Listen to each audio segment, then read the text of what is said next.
నుంచి నాగేశ్వరరావు గారిని మాట్లాడవలసిందిగా వ్యవసాయ శాఖ నుంచి కోరుతున్నాం.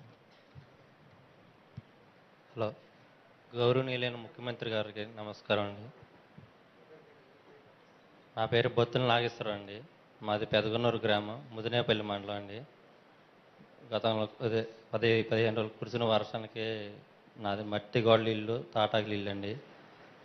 పల్లం అయిపోవడం వల్ల ఇల్లు కూలిపోయినాయి, ఇంట్లో సామాను మొత్తం ధ్వంసం అయిపోయినాయండి. నీళ్ళు రావడంతో మా బంధువుల ఇంటికి వెళ్ళి వరండాలో ఉండి అట్లాగే ఇద్దరు ఆడపిల్లల్ని వేసుకుని పిల్లం పిల్లలతో అలాగే బాధపడ్డామండి. మా బాధను చూసి విఆర్ఓ గారు వాళ్ళందరూ అధికారులు వచ్చి మా సమస్యలను చూసి రేషన్ బియ్యం, ఉప్పు తిని మాకు ఆర్థికంగా సాయం చేశారు.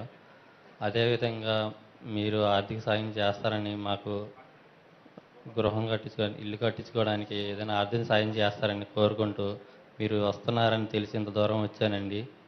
మీరు ఏమైనా దయతో తలిచి నాకు ఇల్లు కట్టుకోవడానికి మీరు చేయూతనిస్తే మీకు చాలా రుణపడి ఉంటానండి. అదేవిధంగా ఒక ఆడపిల్ల తండ్రిగా చాలా ఆవేదనతో ఒక విషయం చెప్పాలనుకున్నానండి. గత రాజశేఖర రెడ్డి గారు వచ్చిన 4 సంవత్సరాలన్నరలో పరిపాలనలో ఏ ఆడబిడ్డ తండ్రికి భరోసా కూడా ఒక్క రూపాయి ఇవ్వలేదండి.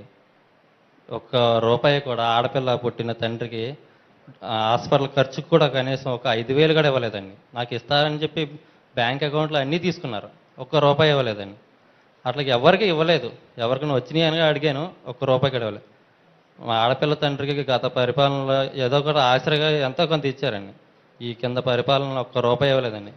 మీరు ఇస్తారని మన ఎలక్షన్ ముందు కూడా భరోసా ఇచ్చారు.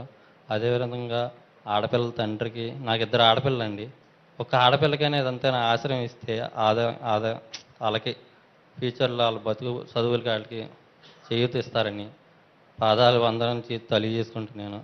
ఆడపిల్ల తండ్రి నాకు ఒక్కడికే కదండి, ప్రతి ఆడపిల్ల తండ్రి కూడా ఎంతో కొంత భరోసా మీరు ఇస్తారని మనస్ఫూర్తిగా